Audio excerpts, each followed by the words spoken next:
नमः सिद्धेभ्यः। ओम नमः सिद्धेभ्यः। ओम नमः सिद्धेभ्यः। नमो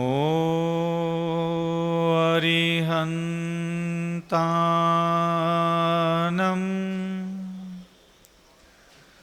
नमो सिद्धानं नमो आयर्यानं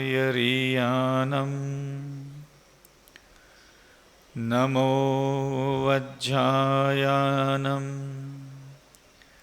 नमो लोये सौवसाहुनम्।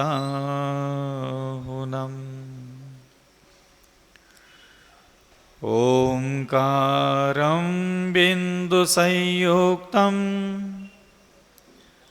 नित्यं ध्यायन्ति योगिनः कामदं मोक्षदं चैव ओंकाराय नमो नमः। अभिनंदननाथ भगवान की, पार्श्वनाथ भगवान की, आचार्य गुरुवर श्री विद्यासागर जी मुनि महाराज की जय। आचार्य श्री समय सागर जी मुनि महाराज की जय। निर्यापक आचार्य मुनि पुंगव सुधा सागर जी मुनि महाराज की जय। अहिंसा परमो धर्म की जय। बोलिए परम पूज्य मुनि श्री 108 अविचल सागर जी महाराज की, परम श्रद्धेय चुल्लक श्री 105 विभद्र सागर जी महाराज की जय।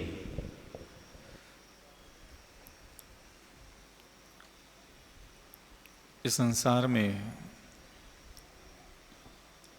वही प्रशंसा को प्राप्त हुआ है जिसने अपने मन, वचन और शरीर की इंद्रियों को संयत बनाया हो। मर्यादा अनेक प्रकार के दुर्गुणों के उत्पन्न होने के बाद भी पूर्व जन्मों के कर्म की प्रेरणा से उत्पन्न होने वाली नाना प्रकार की संज्ञाओं का, कषायों का प्रभाव होने के बाद भी जिसकी स्मृतियों में भोग स्मरण आते थे, तो भी जिन्होंने अपने मन को वंदनीय, पूजनीय, प्रशंसनीय निर्माण किया था, जिन्होंने अपने मन वचन काय के द्वारा अपने ही मन वचन काय में उत्पन्न होने वाले उन विकारों को जान करके, समझ करके, जिनेंद्र भगवान की वाणी जो शीतलता प्रदान करती है, जिनेंद्र भगवान की आज्ञा जो मन वचन काय को आह्लाद और सौहार्द से भरती है, ऐसा ही दिनों ने शनैः शनैः धीरे धीरे प्रत्येक भव में प्रभु वाणी को अपना आदर्श मान करके भगवती सत्ता परमात्मा के मुख से निकले हुए प्रत्येक शब्द को सम्मान दिया हो। जिन्होंने परमात्मा के मुख से निकले हुए शब्दों का आदर किया हो, जिनके अंतःकरण में ऐसी इच्छा उत्पन्न होती हो कि मेरा स्वभाव भगवान के मुख से निकले हुए शब्दों के अनुकूल हो, ऐसे वह दिव्य योगी जिन्होंने ऐसे विचार किए कि मेरा स्वभाव कैसा होना चाहिए, मेरी बुद्धि कैसी होना चाहिए, मेरा अंतःकरण कैसा होना चाहिए, मेरा चरित्र कैसा होना चाहिए, जिन्होंने अपनी आत्मा के सौंदर्य को बढ़ाने के लिए महापुरुषों के आज्ञा को ही सबसे उत्कृष्ट मार्ग समझ लिया था, ऐसे उन महायोगी अरहंत परमेष्टि को हमें पुनः पुनः नमस्कार करना चाहिए। और हम भी चाहते हैं, आज भले ही हमारा मन जैसा भी हो, वाणी जैसी भी हो, इंद्रियां जैसी भी हो, वो आज जैसी है वह अनंत काल से वैसी ही है। और अगर इस बार भी मैं जिनेंद्र भगवान की वाणी का चिंतन, मनन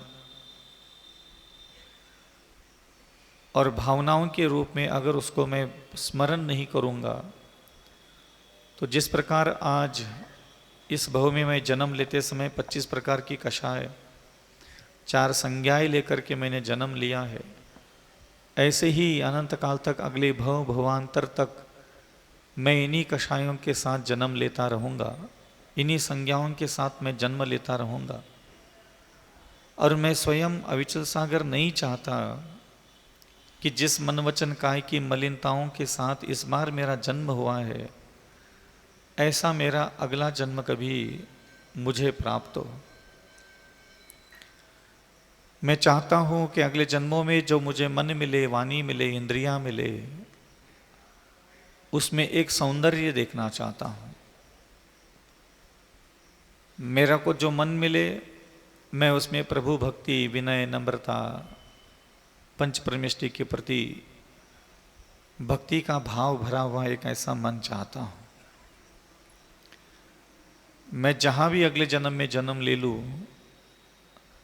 तो मेरी वाणी निरंतर सत्पुरुषों की प्रशंसा करते हुए और दूसरों के दोषों में मौन रहते हुए एक ऐसी वाणी निर्माण करना चाहता हूँ कि मेरे आसपास के जो भी हिंसा, झूठ, चोरी, मैथुन, परिग्रह, क्रोध, मान, माया, लोभ करने वाले जीव है, उनकी कदापि मैं निंदा न कर सकूं, ऐसी एक गुणों से समृद्ध वाणी। और जो गुणवान पुरुष है, महापुरुष है, दिव्य पुरुष है, जिन्होंने अपने तपोबल से, ज्ञान के बल से, अपनी रिद्धि सिद्धियों के बल से अपने आत्मवैभव का श्रृंगार बढ़ाया है, मैं ऐसे महातपस्वी, अनुव्रती, महाव्रती जनों की निरंतर प्रशंसा करता रहूं, गुणानुवाद करता रहूं, एक ऐसी वाणी चाहता हूं मैं। और मैं चाहता हूं कि मेरे शरीर की प्रत्येक इंद्रियां जिस प्रकार आज ये पुद्गल पदार्थों को प्राप्त करके आनंद और तृप्ति और संतुष्टि को प्राप्त होती है, मैं इस 5 इंद्रियों को सुख देने के लिए जो भी संसार में वस्तु पदार्थ है, मैं इन इंद्रियों को लगातार देता चला जा रहा हूं, फिर भी ये इंद्रियां कभी भी तृप्ति को प्राप्त नहीं हो रही है। अनंत काल से इस 5 इंद्रियों को मैंने प्रत्येक भोग की वस्तु दी, लेकिन ये इंद्रियां कभी भी पल भर भी तृप्ति को प्राप्त नहीं होती। और मैं चाहता हूं कि अगले जन्मों में मुझे जो 5 इंद्रियां मिले, वो बाहर के पौद्गलिक पदार्थों की इच्छा और कामनाओं से मुक्त होते हुए मैं देखना चाहता हूं। कोई भी व्यक्ति साधना, तप, ध्यान, चिंतन, मनन ये निर्दोष तभी कर पाता है जब वह अपने मांगल्य की प्रबल इच्छा अपने अंतःकरण में रखता हो। ये सारी चीजें व्यवस्थित तभी होने लग जाती है जब हम अपनी आत्मा के हित की अत्यधिक बड़ी चढ़ी हुई कामना रखते हो। सामान्य सी प्यास लगी है, सामान्य सी भूख लगी है, तो हम थाली भर करके नहीं खाना खाते, मुट्ठी भर चना खा करके निपटा देते हैं। सामान्य से प्यास लगी तो कोई हम कुआं नहीं खोदते, किसी के घर जा करके थोड़ा बहुत पानी मांग करके गिलास भर पानी पी करके आगे बढ़ जाते। इसी प्रकार अभी आप लोगों के द्वारा जो जिनेंद्र भगवान की भक्ति, मंत्रोच्चारण, स्तोत्र का पठन पाठन, शास्त्रों का अध्ययन, ये विशेष रूप से क्यों नहीं होता? क्योंकि आपकी भूख सामान्य है, आपकी भूख अभी इतनी बड़ी नहीं है कि आप इसको बहुत अच्छे से कर सको। कोई कम प्यासा व्यक्ति और जिसको तुम जबरदस्ती पानी का लोटा हाथ में दे दो और बोलेगे पी ले पी ले पी ले पी ले, वो व्यक्ति क्या करेगा? आप तुम्हारे मान रखने के लिए एक आध घूंट अंदर डाल देगा और लोटा का वैसा वैसा रखेगा और चला जाएगा। सेम तुम यही करते हो। हम साधु संत आते हैं नगर में, धर्म कर लो कर लो कर लो कर लो कर लो कर लो कर लो, तुम्हें धर्म की प्यास है ही नहीं, भूख है ही नहीं, तृष्णा है ही नहीं, चाहिए कुछ है ही नहीं, और हम तुम्हें भर भर करके लोटा धर्म दे देते हैं और तुम कुल्ला भर मुंह में डाल करके घर चले जाते हो। बाकी का सब धरा का धरा रह जाता है। तो जो तुमने जानबूझ करके अल्प मात्रा में धर्म किया है, प्रातः काल के समय संध्या के समय, मुंजा के समय, ये जो तुम थोड़ा बहुत कर लेते हो, ये तुम्हारे भूख प्यास नहीं होने के लक्षण है। बिना भूख के किसी को खाना खिलाओ तो कितना खाएगा 10 रोटी में से? बिना भूख के पानी पिलाओ तो कितना पानी पिएगा लोटा भर में से? इसी प्रकार तुम्हें जो मिला है भर भर करके मिला है। इस पूरे ब्रह्मांड का सर्वोत्कृष्ट परमात्मा मिला, सर्वोत्कृष्ट साधु संत मिले, सर्वोत्कृष्ट मंत्र मिला, स्तोत्र मिला, व्रत मिले, तप मिला, ध्यान मिला, संयम मिला, चरित्र मिला। तुमने कितना पिया इसको? तुम्हें याद है तुमने व्रतों को, तुमने पवित्रताओं को, तुमने ब्रह्मचर्य को, तुमने क्षमा को कभी भर भर करके पिया है? कभी दया को भर भर करके पिया है? तृप्त होने तक कभी दया की है? याद आया है? तुमने क्रोध किया है, इतना क्रोध किया है, इतना क्रोध किया जब तक तुम्हारा मन और कलेजा और किडनी पिडनी सब ठंडी न पड़ जाए। कर कर करके क्रोध कर करके, गुस्सा कर करके तुम थक न जाओ। तुमने इतना क्रोध किया, इतना मान किया, इतना मायाचार किया, इतनी तृष्णा की, इतने सारे पंचेंद्र विषयों के भोग। खाना तुमने एक बार कई बार ऐसा खाया है, मन भर करके, पेट भी भर गया, मन भी भर गया, बिल्कुल ऐसा दबा दबा करके उचक करके चल रहे। तो मन भर करके खाना खाने की बातें याद है? मन भर करके क्रोध करने की बातें याद है? मन भर करके मनोरंजन किया, मन भर करके खुश हो गए, ये सब तूने अनंत काल से किए, इस बार भी किया। क्या तुम्हें याद है कभी तुमने मन भर करके दया की हो? मन भर गया था महाराज, इतनी दया की थी मैंने, ऐसा मन भर गया था मेरा, तृप्त हो गया था। कभी मन भर करके क्षमा की है आपने, करुणा की है, मधुर वचन बोले? कभी मन भर करके यार क्या किया, आज दिन भर मैंने कितनी अच्छे से बात की ना सबसे, बहुत सारी अच्छे से बातें की मैंने आज, बिल्कुल भी किंचित मात्रा में आज मेरे मुख से कोई गलत शब्द, अपवित्र शब्द, अशोभनीय शब्द नहीं निकला। कितने मीठे मीठे शब्द निकल रहे थे ना, आज मन भर करके मैंने मधुर वचन बोले, सबके साथ प्रिय वचन बोले। तो जो अच्छा स्वभाव है हमारा, वो भगवान कहते हैं कि हमारे अच्छा स्वभाव इसलिए नहीं बनाना है कि हम दूसरों के साथ अच्छा व्यवहार करने के लिए, नहीं, हम स्वयं अपने अच्छे स्वभाव का आनंद ले सके, इसलिए अच्छे स्वभाव बनाने के लिए भगवान ने कहा था। और आप लोग अपना स्वभाव अच्छा बनाते हो, क्यों? खुद के लिए नहीं बनाते आप अपना अच्छा स्वभाव अपने लिए कभी नहीं बनाते, आप सिर्फ अपना अच्छा स्वभाव दूसरों के लिए बनाते हो, वो अच्छा कह सके। आपको खुद को फील होना चाहिए, जैसे आपको लगता है ना कि मेरा श्रृंगार अच्छा होना चाहिए, मेरे कपड़े अच्छे होना चाहिए, मेरा व्यक्तित्व अच्छा होना चाहिए, मेरा वैभव अच्छा होना चाहिए, मेरे मकान जमीन जायदाद प्रॉपर्टी अच्छा होना चाहिए, मेरा जूता चप्पल अच्छा होना चाहिए। ऐसे ही आपको ये लगना चाहिए कि मेरा स्वभाव है, यार मुझे क्यों अच्छा नहीं लग रहा है, मुझे मेरा स्वभाव अच्छा नहीं लग रहा है। और भगवान अच्छे लगते ये कोई अच्छी बात नहीं मानता मैं, ये तो बहुत दो कौड़ी की बात है। कुत्ता भी अगर भगवान को पसंद करता है तो कोई बड़ी बात नहीं, तुमने पसंद किया तो कौन सी बड़ी बात हो गई? तुम भगवान को पसंद करते हो, ये बड़ी बात नहीं होती। तुम्हें अपना जो भी स्वभाव है ना, वो पसंद नहीं आना चाहिए। वास्तविक धर्म की शुरुआत जो होती है ना, वो भगवान को चक्कर में पड़ने से नहीं होती, ध्यान रखना। किसी भी व्यक्ति को उठा करके थोड़ा गला घोटा दबा दबा करके, टेटवा दबा दबा करके मैं मंदिर पूजा पाठ अभिषेक में भीड़ इकट्ठा कर सकता हूँ, कोई बड़ी बात नहीं। लेकिन मैं किसी इंसान को कुछ ऐसा कहूँ, कुछ ऐसा बताऊँ, कुछ ऐसी जानकारी उसके कानों तक पहुँचाऊँ कि उसको खुद के स्वभाव से घृणा होने लग जाए, ये मेरा क्या स्वभाव है,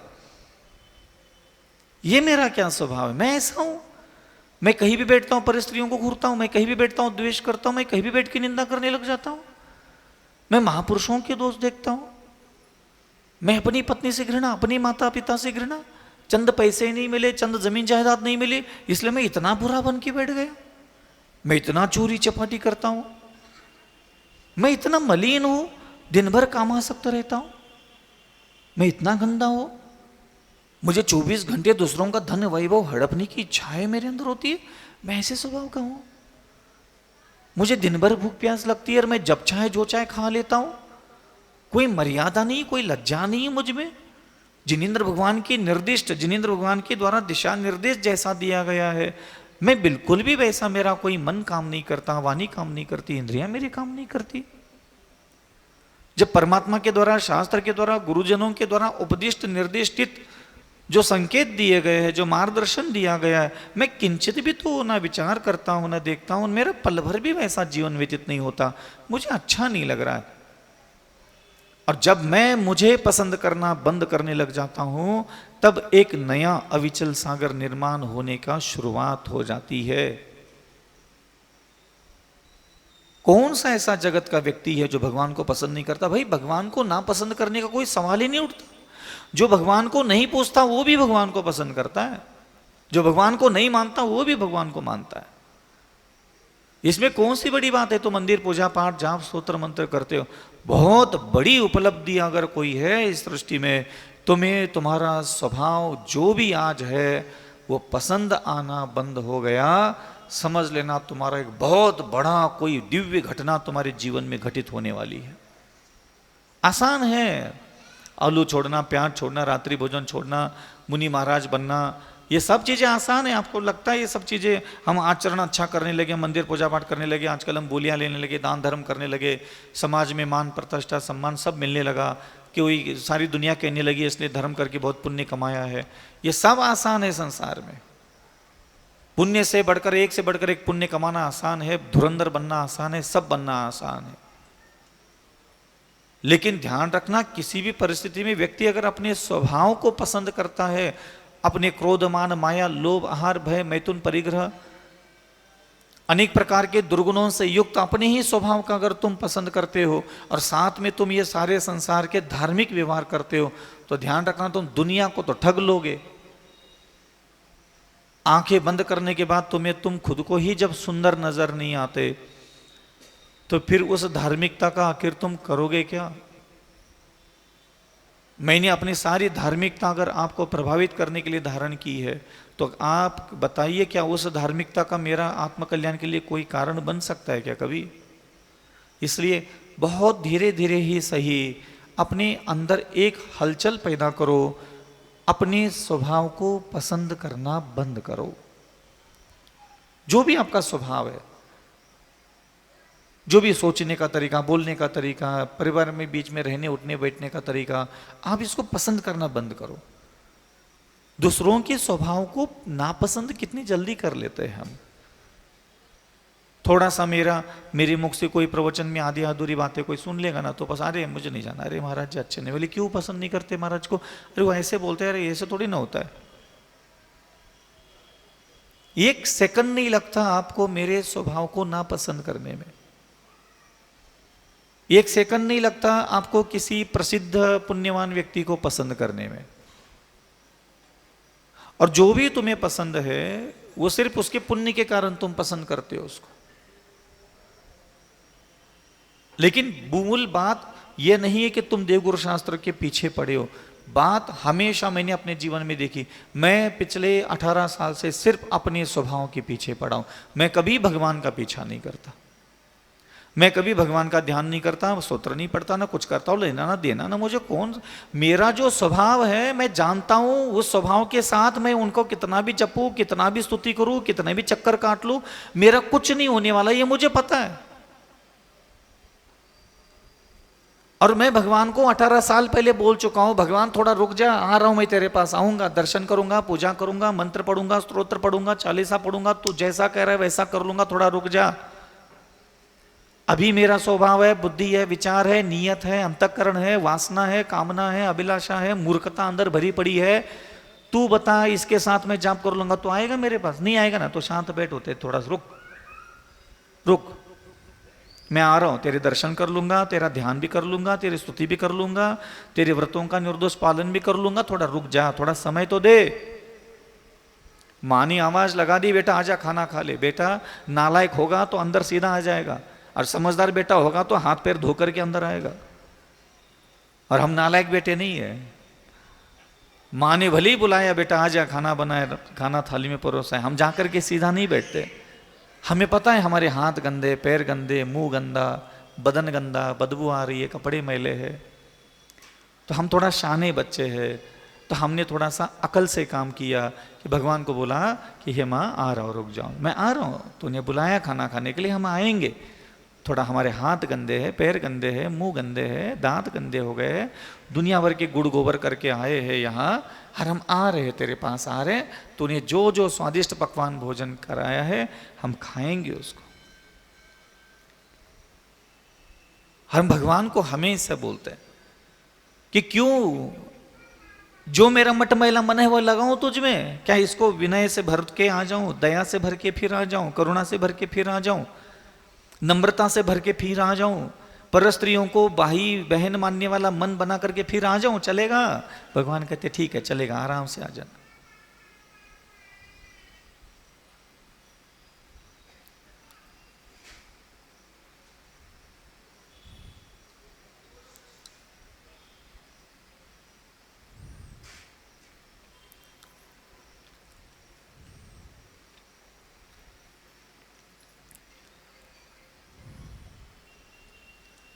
तो जल्दबाजी कर ली अपने भगवान को पकड़ने में, इतना जल्दी कि उसके पकड़ लिए हैं। अब आप लोग संसार के सारे बुरे जितनी घटना होती है ना, तो आपके साथ जो घटनाएं बुरी होती है आप उससे परेशान हो, और भगवान आपके आसपास जो घटनाएं घटित हो रही है जिससे आपको दर्द हो रहा है, भगवान कहते हैं मुझे इससे कोई लेना देना नहीं है। भगवान को आपके अंदर जो घटना घटित हो रही है ना, भगवान उससे परेशान है, आपको उससे परेशान होना चाहिए। कुछ कह रहा हूं समझ में आ रहा है? आपके दिमाग में जो घटनाएं घटित होती है, राग द्वेष छल कपट तृष्णा काम वासना घृणा नफरत, हर पल कहीं भी खड़े हो जाओ किसी को भी देख लो तुरंत काम वासना, तुरंत घृणा, तुरंत नफरत, ये जो आपके अंदर चल रहा है ना प्रपंच, भगवान इन चीजों को व्यवस्थित करने के लिए सारा धर्म बताया है। मेरे आसपास घटित होने वाली सारी अच्छी घटना और बुरी घटनाओं को ठीक करने के लिए धर्म नहीं बताया। तुम्हारे आसपास जो घटना घटित होती है तुम उसको ठीक करने के लिए पूजा पाठ जाप स्तोत्र मंत्र कर रहे हो पगला राम। तुम अपने आसपास की सारी घटनाओं को व्यवस्थित घटती हुई देखना चाहते हो, और भगवान तुम्हारे अंदर जो घट रहा है उसको व्यवस्थित करने के लिए उपदेश दिए हैं। अब इन दोनों में कितना अंतर आ गया।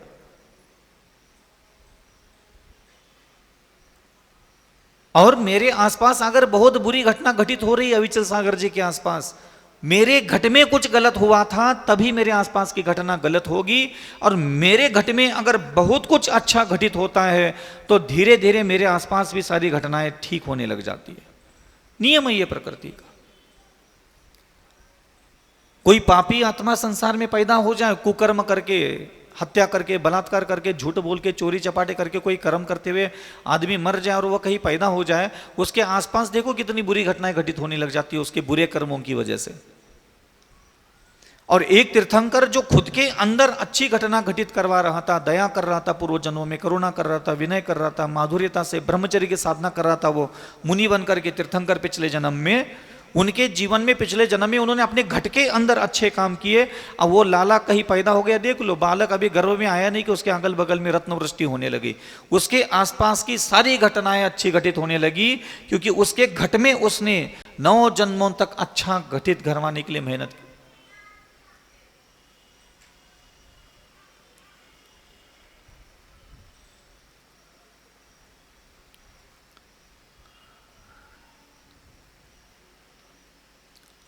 नौ जन्मों तक जिसने मेहनत की हो अपने घट के अंदर की, अपने स्वभावों को पसंद नहीं कर रहा था, बार बार बार दया के पीछे, अपने अंदर वो दया करुणा विनय नम्रता शालीनतन सब देखना चाह रहे थे। चले बस करते, आज के लिए इतना काफी है।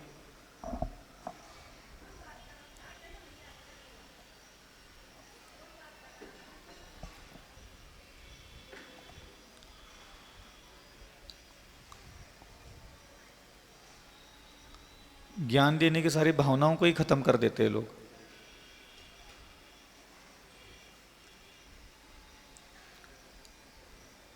क्या कर सकते, मेरी भावभंगिमा ही खत्म हो जाती है। हम लोगों को किराए पे थोड़ी प्रवचन करते हैं बैठ के।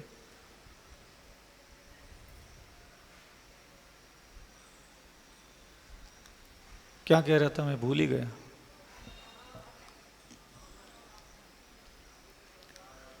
कोई बात नहीं, छोड़ दो उसको।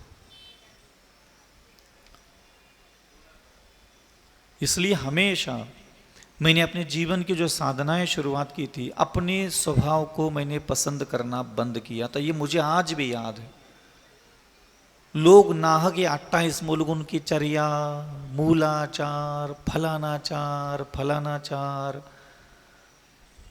दुनिया भर की वीडियो मिलेगी, दुनिया भर के डराने वाले धमकाने वाले, आचरण अच्छा होना चाहिए, चरित्र अच्छा होना चाहिए, व्रत अच्छे से पालन कर लो, दोष मत लगाओ। इतनी सारी चीज़ें तुझे मार्केट में मिलेगी और तुम लोग इन चीज़ों को सुन सुन करके व्रत ले भी लेते हो, दोष लग भी जाते हो और घबरा करके बेचैन होकर के ज़िंदगी निकाल लेते हो। दुनिया भर के निर्दोष व्रत का पालन करने वाले व्यक्ति का भी स्वभाव देख लो, जैसा का तैसा। और जो व्यक्ति हरिजन भंगी चमार बन करके भी कभी जिंदगी में मिल जाता है, उसका स्वभाव देखो कितना अच्छा होता है। व्रती अनुव्रती बन करके भी अच्छे स्वभाव नहीं बना पा रहे। लोगों को ये नहीं समझ में आ रहा है, ये सारे व्रत, ये सारे नियम, ये सारे तप, ये सीधा सीधा कभी भी कर्म की निर्जरा नहीं करते। किसी भी व्रत, किसी भी भगवान के मुख से निकलने वाला कोई भी शब्द है, उसका पालन करने से कभी भी कर्म की निर्जरा एक सुई की नोक की बराबर भी नहीं होती। अहिंसा व्रत ले लो, सत्य व्रत ले लो, अचौर्य व्रत ले लो, ब्रह्मचर्य व्रत ले लो, अपरिग्रह व्रत ले लो, लेकर के बैठ गए कई लोग। और मैं ये भी कह रहा हूं कि ना ये हिंसा कर रहे हैं, ना झूठ बोल रहे हैं, ना चोरी कर रहे हैं, ना मैथुन सेवन कर रहे हैं, ना ये कभी परिग्रह धारण कर रहे हैं। बिल्कुल आपको इनके व्रतों में कभी दोष नहीं मिलेगा। लेकिन ये सारे लोग भले ही हिंसा नहीं कर रहे, झूठ नहीं बोल रहे, खुद चोरी नहीं कर रहे, खुद मैथुन सेवन नहीं कर रहे, खुद परिग्रह सेवन नहीं कर रहे, तो इनको ये वहम आ गया कि हमने अपने व्रत लिया और उसमें कोई दोष नहीं लगाया, इसका मतलब हमारे व्रत निर्दोष है तो हमें मुक्ति मिलेगी। और हम आपको कहते हैं उसके बाप ज़्यादाओं को भी मुक्ति ना मिलेगी। सिर्फ व्रत लेकर के, व्रतों का निर्दोष पालन करने से भी अगर मुक्ति हुई होती तो अनंत बार मैं मुनि बना और अनंत बार मैंने निर्दोष व्रतों का पालन किया है।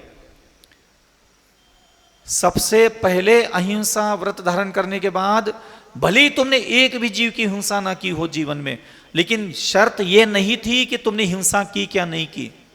शर्त यह थी कि अहिंसा व्रत धारण करने के बाद तुम दयालु कितने बन गए।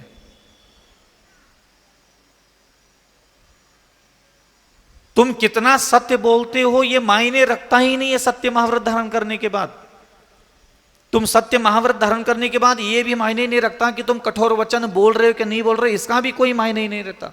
तुम जो बोलते हो, तुम कठोर भी बोलते हो, कटु भी बोलते हो, उग्र भी बोलते हो, क्या वह किसी के आत्मा के हित के लिए है क्या नहीं है, ये मायने रखता है। अगर तुम्हारे मुख से निकला हुआ शब्द किसी का विनाश करता है तो प्रत्येक शब्द असत्य ही है। क्रोध लोभ विरुद्ध भाष्य अनिविची भाषणम च, कितने सारे सुंदर सुंदर भगवान ने भाव बताए कि तुम्हें ऐसा दयालु बनने के लिए अहिंसा व्रत दिया था, हिंसा नहीं करने के लिए अहिंसा महाव्रत नहीं दिया था। कि तुम हिंसा मत करो किसी को, इसके लिए अहिंसा व्रत नहीं दिया था। तुम्हें स्वयं के स्वभाव में दयालुता निर्माण करने के लिए तुम्हें अहिंसा दी थी। क्या तुमने बता सकते हो कि तुमने अहिंसा व्रत का पालन करके भी दयालु बन गए? ब्रह्मचर्य में भले ही तुमने कभी जीवन में दोष नहीं लगाया हो, दुनिया भर के अनुव्रत और महाव्रत लेकर के बैठे होंगे, हरि का मुनि महाराज छुल्लक छुल्लिका बन करके हो गए होंगे तुम्हारे व्रत निर्दोष पालन हो, वो तो जानवरों की भी पलते जंगल में। लेकिन अखंड ब्रह्मचर्य का साधन करने के बाद भी तुमने भले किसी स्त्री को स्पर्श नहीं किया हो, किसी पुरुष को स्पर्श नहीं किया हो, क्या तुम किसी भी स्त्री और पुरुष को अंतःकरण से सम्मान देने के लायक अपने स्वभाव को, अपनी आंखों को, अपनी वाणी को बना पाए?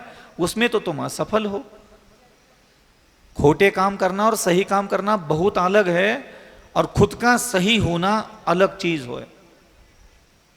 मेरे द्वारा सही काम करना बहुत आसान है, मेरे द्वारा खोटे काम करना भी बहुत आसान है, लेकिन मेरा खुद का सही होना बहुत अलग होता है।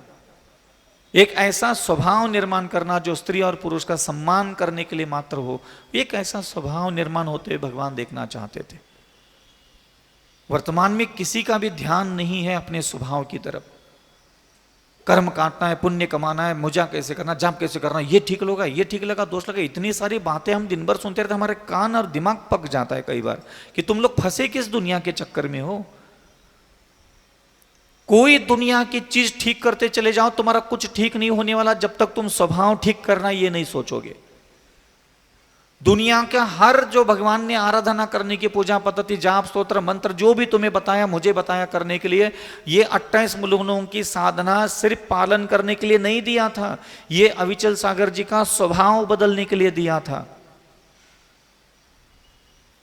ये तवा गरम किया हमने, आटे में पानी गूंथ गूंथ करके आटे के कण कण में पानी पहुंचाया हमने, ताकि उस आटे को हम बेल सके, बेल करके गरम गरम तवे पे रख करके उस आटे का स्वभाव न बदल जाए। और जब तक उस गरम गरम तवे पर आटे का स्वभाव न बदल जाए, आटे की लुई की जो कनिकाएं होती वहां, उसका स्वभाव नहीं बदलता, तब तक आप उसको खा भी नहीं सकते। स्वभाव बदल करके सेवन करवाना पड़ता है। जिसका जैसा स्वभाव है उसका वैसा खाओगे। खा लो मेथी दाना, जिसका जैसा स्वभाव है, बिना पानी में गलाए, बिना आटे को गरम गरम तवे पे बिना तपस्या दिए उसको खा सकोगे? कभी पचा सकोगे? बलवान बन सकोगे? लंबी आयु तक जी सकोगे? नहीं जी सकते। इसी प्रकार जब तक हम मंदिर पूजा पाठ, जप, स्तोत्र, मंत्र, ये सारी चीजें करके अपने स्वभाव को नहीं बदलेंगे, तब तक हमारा कोई कर्म की निजरा नहीं है। किसी को भी गलत फहमी में रहने की जरूरत नहीं है कि मैंने बहुत तपस्याएं की, बहुत व्रत किया, बहुत मुनि बन गया, बहुत हारी का बन के बैठ गया, हमारे व्रतों में हमने कभी दोष नहीं लगाया, हमने कोई गलती नहीं की। किसी को अगर निर्दोष था के भी डिंगे मारने की इच्छा हो रही है, वो लाख मारे, ध्यान रखना, उसके बाद भी उसका भला नहीं। निर्दोष मूलाचार, मूलाचार का कोई बाप भी हो, कोई ग्रंथ वो भी लेके आओ, उसका भी पालन करो तो भी कल्याण नहीं है। ये ध्यान रखना हमेशा। बहुत लोग आज आते हैं शास्त्र के अनुसार चर्या होना चाहिए, शास्त्र के अनुसार चर्या होना चाहिए। नहीं, चर्या तुम्हारी जैसी भी क्यों ना हो, तुम्हारा स्वभाव इतना सुंदर होना चाहिए, तुम्हारे अगल बगल में आने वाले संसार के प्रत्येक संसारी जीव को तुमसे सुख मिलना चाहिए, आनंद मिलना चाहिए, तुमसे सौहार्द मिलना चाहिए, प्रेम मिलना चाहिए, वात्सल्य मिलना चाहिए, करुणा मिलना चाहिए, विनय मिलना चाहिए, नम्रता मिलना चाहिए, लघुता मिलना चाहिए, क्षमा मिलना चाहिए। मिल रही है? मैं व्रती हूं, मैं महाव्रती हूं, मैं बड़ा महाराज बन गया, मैं छोटा महाराज बन गया, बहुत अच्छे प्रवचन है महाराज के, बहुत बड़ी माता जी है, बहुत सुरीली आवाज है, ये आवाज है, फलाना है, पटमका टमका चल रहा है नाटक। कोई संसार का गरीब चला जाए, अमीर चला जाए, दुखी चला जाए, सुखी चला जाए, निर्धन चला जाए, निष्पक्ष वात्सल्य मिलता है, निष्पक्ष करुणा है, निष्पक्ष दया, निष्पक्ष आशीर्वाद देने की कैपेबिलिटी है। बड़े बनने में क्या है? श्रावकों का पैसा उड़ाल दो, टेंट मांटे वेंटे थोड़ा बड़ा पुताई बुताई करवा लो, हो गया बड़ा महाराज। बड़ा महाराज आजकल क्या है, ये लगवा लो 2-4 डिब्बे ऐसे सामने, झक्कास कुछ नोट्स निकाल करके यहाँ बैठ जाओ, कंठस्थ कर लो, सुबह 2-3 घंटे मेहनत करो। आज श्रावकों को क्या झंडा लगाना है, चाहे झंडे गाड़ना है, लिख लो, पढ़ लो, नीचे देख देख करके थोड़ा बहुत ऐसा ऐसा करके। उधर दूर बैठने वाला व्यक्ति मोबाइल में रील्स देख लेता, हाँ यार क्या गजब का माता जी, क्या गजब का महाराज, या क्या गजब का विचल सागर महाराज, क्या गजब का ज्ञान है विचल। क्या कर लोगे? उसका आचार डालोगे। 20 साल से इसी भ्रम में जी रहे हो, ये बड़ा महाराज, ये छोटा महाराज, इसका ज्ञान अच्छा, वो आचार्य, वो चर्या शिरोमणि, ये तुम लोगों ने कर करके अपनी आत्माओं को कलंकित किया और कुछ नहीं किया इसका। ना उनको उसका कोई लाभ मिला, ना तुझे उनका कोई लाभ मिला। वो आज भी आंख बंद करके बैठते तो उनका भी मोक्ष उनको नजर नहीं आता। तू आज भी आंख बंद करके बैठता है, बरसों से करोड़ों रुपए दान की रसीद कटवा करके बैठ जाए, यहाँ 10 मिनट आंख बंद करके देख ले, भगवान के निकट होने का कितना एहसास आता है तुझे। क्यों? अपना स्वभाव ही तो तुम्हारे बीच में आ रहा है, तुम चेक करके देख लो। अरबों रुपए दान देने के पहले भी तुम आंख बंद करके बैठते थे, उसके पहले भी तुम्हारा स्वभाव ही तुम्हारे प्रभु से दूरियां बनाए रखने के लिए कारण लगता था। आज करोड़ों का दान देने के बाद, दुनिया भर के व्रत नियम लेने के बाद, त्याग तपस्या पूजा पाठ अभिषेक करने के बाद भी यहाँ बैठ लो मेरे सामने आंख बंद करके, तुम्हारा स्वभाव ही तुम्हारे भगवान के बीच में आज भी अड़ंगा बन के खड़ा है। और कोई बीच में है ही नहीं तुम्हारे, कोई कर्म बीच में नहीं है, कोई 8 कर्म तुम्हें भगवान तक जाने के लिए रोक नहीं रहे, कोई मना नहीं कर रहा है। तुम्हारा हलकट स्वभाव, सिर्फ तुम्हारे स्वभाव के अलावा तुम्हारे भगवान तक पहुंचने के लिए और कोई दूसरा व्यक्ति नहीं है। और तुम किसके पीछे पड़े रहते हो? उस मन के पीछे पड़े रहते हो। क्यों उस मन के पीछे पड़े रहते हो जबरदस्ती के? अब कोई व्यक्ति बलात्कारी है, अब वो न्यायालय में जाकर के बोल दे कि नहीं मेरा मन चंचल हो गया था, मेरे मन के अंदर गंदा हो गया, इसलिए मेरे मन को दंड दो, मैं निर्दोष हूं, मैं तो आत्मा हूं। अब बताओ वो जज किसको सजा देगा? बेटा इधर आध्यात्म के प्रवचन नहीं चलते। मैं मन अलग है, मेरा शरीर अलग है, मेरी आत्मा अलग है, मेरी चेतना अलग है। तुम्हारा स्वभाव ही जैसा है तो सबको दंड मिलेगा, आत्मा को भी मिलेगा, शरीर को भी मिलेगा, मन को भी मिलेगा। चढ़ाओ इसको फांसी। इसी प्रकार तुम्हारे साथ भी यही होता है कि तुम अपने स्वभाव को पसंद नहीं करते। ये सबसे बड़ा आपका अपराध है कि आपका मटमैला स्वभाव आपको बहुत पसंद है। दुनिया का सबसे बड़ा अपराध मैं मानता हूं। तुम्हारे स्वभाव में हजारों लाखों प्रकार के दुर्गुण होने के बाद भी तुम उसको पसंद करते हो। इसीलिए तुम नाना प्रकार के धर्माचरण, व्रताचरण, तपाचरण, त्याग का आचरण, नाना प्रकार के नियमों में बंधे होने के बाद भी तुम किंचित मात्र में अपनी चेतना शक्ति, वैचारिक शक्ति में बदलाव नहीं पाते। उसका कारण है तुम्हें वो स्वभाव पसंद है। और तुम्हारे अंदर जो स्वभाव है ये तभी तक तुम्हारे पास रहेगा जब तक तुम उसको पसंद करते। जिस दिन तुम उसको पसंद करना बंद करोगे वो तुम्हारे बगल में नहीं आएगा। हाँ सही में तुम अपने अंदर की काम वासना के स्वभाव को आज एक दिन पसंद करना बंद कर दो। तुम जिस भी चीज को आंखों से देखोगे, किसी भी चीज को याद करोगे, तुम्हारे अंदर काम भावना उत्पन्न हुई, तुम उस काम वासना को उसी समय पसंद करना। अरे यार मेरे अंदर ही गंदी चीज पैदा होती है, बेकार की चीज है, तो है बेकार की चीज है, मटमैला भाव है, तेरे की धिक्कार है ऐसे माहौल पे। आज दिन भर अपने किसी एक गंदगी से घृणा करके देख लो, तुम्हें शाम शाम तक ना खुद के निर्मल होने का, सदाचारी होने का, धर्मात्मा होने का, संयमी होने का, जिनेंद्र भगवान की आज्ञा का पालन करने का आनंद आने लग जाएगा। समझ में आ रहा है? आप अपने स्वभाव में हजारों प्रकार की बुराइयां हो सकती है, उसमें से अपने स्वभाव की एक गंदगी का दिन भर घृणा करो, उसका पीछा करो दिन भर। सारी गंदगी का पीछा मत करो, एक गंदगी का पीछा करो। किसी एक गंदगी की बार बार बार बार बार घृणा करो। कहीं भी बैठे हैं, आंखें उठा ली, किसी का रूप, किसी का लावण्य, किसी का शरीर, किसी की कांति, किसी का आंख, नाक, कान, शरीर का ढांचा, लावण्य, सौंदर्य पसंद आ गया और मन वहां बह गया, तुरंत उससे घृणा करो, तुरंत उसको डांटो, तुरंत उसको मना करो, तुरंत उसके प्रति धिक्कार है, गंदे गंदा अविचल सागर। बोल दो एक बार, घृणा तो करो अपने दुष्ट स्वभाव से। शाम शाम तक आपको ऐसा लगेगा अरे यार ये हृदय मलिनता से अब लगता है ये हट रहा है। शुरुआत तो की नहीं कभी जीवन में, और मोक्ष चाहिए, मंजिल तो पहले दिन चाहिए।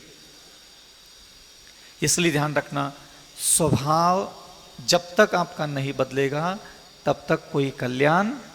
और स्वभाव क्यों नहीं बदलता? क्योंकि आप अपने स्वभाव को पसंद करते हो। इसलिए दुनिया भर के मुनि बन जाओ, आचार्य बन जाओ, उपाध्याय बन जाओ, साधु बन जाओ, हरिका बन जाओ, चुल्लिका बन जाओ, चाहे कुछ भी बन जाओ, आपके व्रत नियम तब कुछ भी है। अगर ये आपके स्वभाव को बदलने के लिए सबसे पहले कारण नहीं बन रहे तो आगे की निर्जरा भी संभव नहीं है। व्रत लिया, तप लिया, ध्यान किया, चिंतन किया, धर्म कली में टांग दिया, अगला स्टेप आता है स्वभाव परिवर्तन। स्वभाव बदल गया, कर्म निर्जरा चालू हो गई। सकाम निर्जरा जिसको बोलते हैं ना, मोक्ष ले जाने वाली निर्जरा, वो तब चलने लग जाती है, ऐसे नहीं चलती। पुण्य ऐसे सीधा सीधा नहीं आता कि मैंने व्रत ले लिया और पुण्य आना चालू हो गया। व्रत लेने के बाद पाप कमाने वाला स्वभाव हट गया और स्वभाव बदल करके फिर वो स्वभाव पुण्य लेके आता है। व्रतों से पुण्य आता, व्रतों से पाप करते थे, फिर कोई भी गले में टांग कर घूमता। स्वभाव परिवर्तन होना जरूरी है और आप लोग जानते नहीं, समझते नहीं है। वो भगवान महावीर के समय एक सेठ बैठा था, वो सामाजिक में बैठा था, वो व्रत लेकर के बैठा था। अब उसकी लुगाई आकर के बार बार दीपक में तेल लगा रही है। अब वो सेठ जी ने दुनिया भर के मंत्र, दुनिया भर के व्रत, दुनिया भर का सामायिक सब कर रहा हो, लेकिन अपना स्वभाव नहीं बदला। वो प्यासा प्यासा प्यासा तृष्णा से भरा हुआ स्वभाव नहीं बदल पाया वो, और उसी स्वभाव के साथ वो मर गो और मेंढक में, कुएं में मेंढक बन गो। समझ में आ रहा है? स्वभाव नहीं बदला। स्वभाव नहीं बदलोगे तो तुम्हारे धर्माचरण भी तुम्हें यही बना देते, ये स्थिति होती है। तो व्रतों के प्रभाव से पुण्य आया कि नहीं आया नहीं देखना चाहिए। व्रत, तप, ध्यान, चिंतन, मनन, त्याग, दान किया है तो स्वभाव बदला है कि नहीं बदला देखना चाहिए।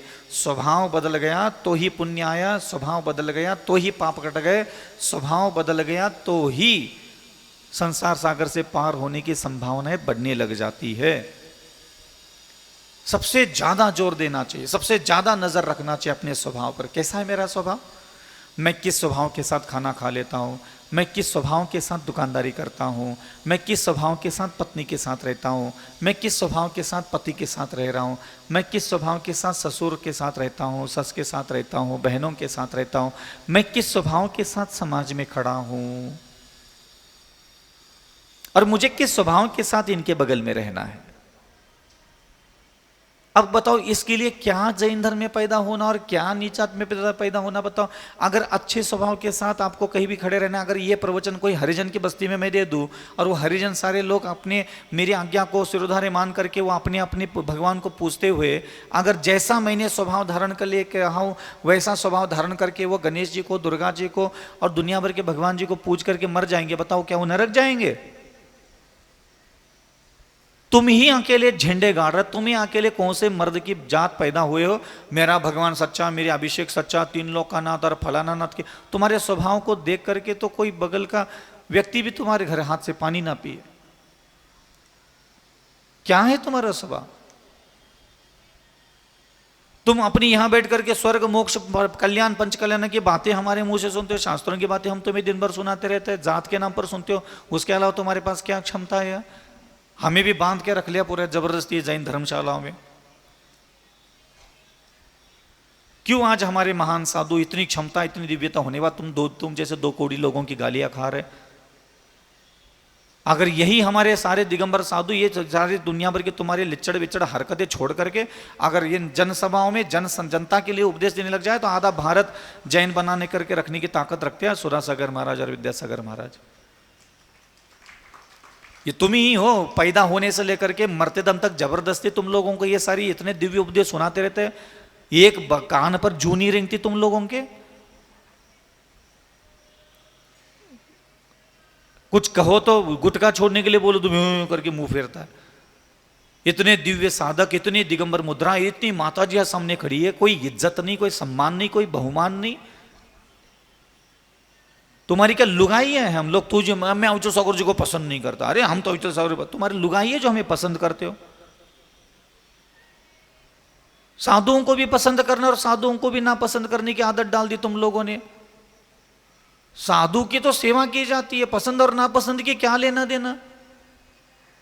सुधा सागर जी यहां बैठे रहते, 10 बार आ जाते तो तेरे का कल्याण होता, और मैं यहां बैठा हूं तू आ जाता तो क्या तेरी मां नरक चली जाती, तेरा बाप नरक चला जाता, तेरी औलादी नरक चली जाती। सुधा सागर जी यहां बैठा रहता, 1 करोड़ रुपए दान देते तो तेरे 7 खानदान फोकट में स्वर्ग जा रही है। औकात हो तो बोल के दिखाओ। खुद की घमंड, खुद का गुरूर, खुद की मूर्खता, खुद पसंद करके बैठते, और तुम्हारी यही आदत एक दिन जैन धर्म का बर्बाद करने के लिए कारण बनेगी, और तुम खुद आंखों से देख भी रहे हो। पसंद नहीं करना चाहिए कभी किसी भगवान को, किसी गुरु को, किसी शास्त्र को। आस्था रखने के लिए कहा है, आस्था ही रखो, और जितने 3 कम 9 करोड़ है वो एक सिरताल में होना चाहिए। मैं उसको पसंद नहीं करता। क्यों पसंद नहीं करता भाई? तुम्हारा मूड नहीं है, तुम्हारे मूड का क्या लेना देना? तुम्हारे मूड से जैन धर्म का परंपरा चलती है। 30 साल 40 साल पहले सब लोग धरती पर पैदा हुए हैं और ये पसंद नापसंद की बातें करते हैं। मुझे 20पंथी पसंद नहीं है, मुझे 13पंथी पसंद नहीं। तुम्हें पसंद नहीं है तो क्या करूं मैं? तुम्हारी तो अनंत काल से आदत है राग द्वेष करना, छल कपट करना, तो मैं भी करने लग जाऊं क्या? मैं तो नहीं करूंगा।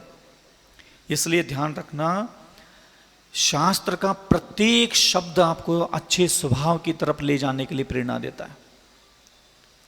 और उसी श्रृंखला में तीर्थंकर बनने का जो अपना प्रकरण चल रहा है, नाम कर्म का प्रकरण चल रहा है, जिसमें तीर्थंकर प्रकृति का बंध बांधना है किसी को, तो जिनेन्द्र भगवान स्वयं यहां उपदेश देते हैं दर्शन विशुद्धि भावना। कौन सी भावना? कोई भी दुनिया का व्यक्ति हो, किसी को भी पूछ लो कि वो भावना भावना जानता है क्या? कई सारे बुजुर्ग लोग आस्था रखते हैं, श्रद्धा रखते हैं, षोडश कारण कर लिया, 4 बार कर लिया, 6 बार कर लिया, तीर्थंकर प्रकृति का बंध बांधने के लिए। उनको पता ही नहीं है ये भगवान कह क्या रहे हैं और हम कर क्या रहे हैं। तुम्हारे गुरुओं को नहीं पता तो तुम्हें क्या खाक बताएंगे? तुम्हें कैसे पता चल जाता? वो को छुपा के थोड़ी रख रहे, मालूम तो उनको भी नहीं है, तभी तो बोल नहीं रहे हो। किसी को भी नहीं पता ये भावना आखिर भाई के जाते और भगवान तुमसे क्या उम्मीद रखते। कितना सिंपल सा एक शब्द है, 12 भावना, 16 भावना। और भगवान ने क्या कहा? ये षोडश करण भावनाओं को आचरण करो, ऐसा कहा, पालन करो, ऐसा कहा। क्या कहो? भाव। भाव का मतलब क्या है? हाँ? परिणाम क्या है ये? आप चलो ठीक है, आप बताइए, आपने इतनी बार षोडशकरण के व्रत किए, क्या भाई आपने भावना और कैसे खाई भाई? कोई 1 मिनट तक मुझे बता देगा? हाँ? क्या लेने देना पूजा से? इसमें पूजा से क्या लेना देना? तुम्हारे उपवास से भी क्या लेना देना? तुम्हारे उपवास से क्या लेना देना? तुम्हारी पूजा से क्या लेना देना? आप बताइए, भावना भावना होता क्या है? मेरा परिणामों की विशुद्धि। हाँ, कैसे? प्रैक्टिकल बताओ थोड़ा सा, कुछ पता है? नहीं है तो नहीं बोलो, तो हम बता दें।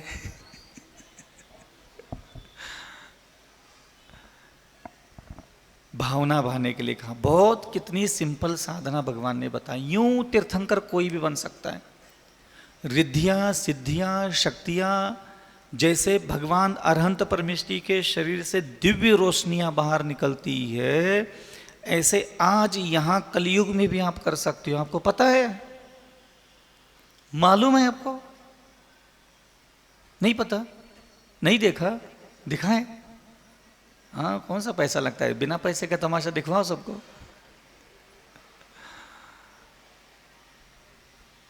अनंत काल के संसार से छुटकारा पाना है तो हल्दी न लगे न फिटकरी, रंग चोखा अगर किसी को करना है तो षोडश कर्ण भावनाएं भाना चालू करो। और आज आप दिन भर षोडश कर्ण भावना में से दर्शन विशुद्धि की भावना भाओगे, ठीक है? पक्का? चलो, ओम शांति, अहिंसा परमो धर्म की। आज आप लोग क्या करोगे? हाँ जय, इसलिए तो हम उकसा रहे हैं आप लोगों को।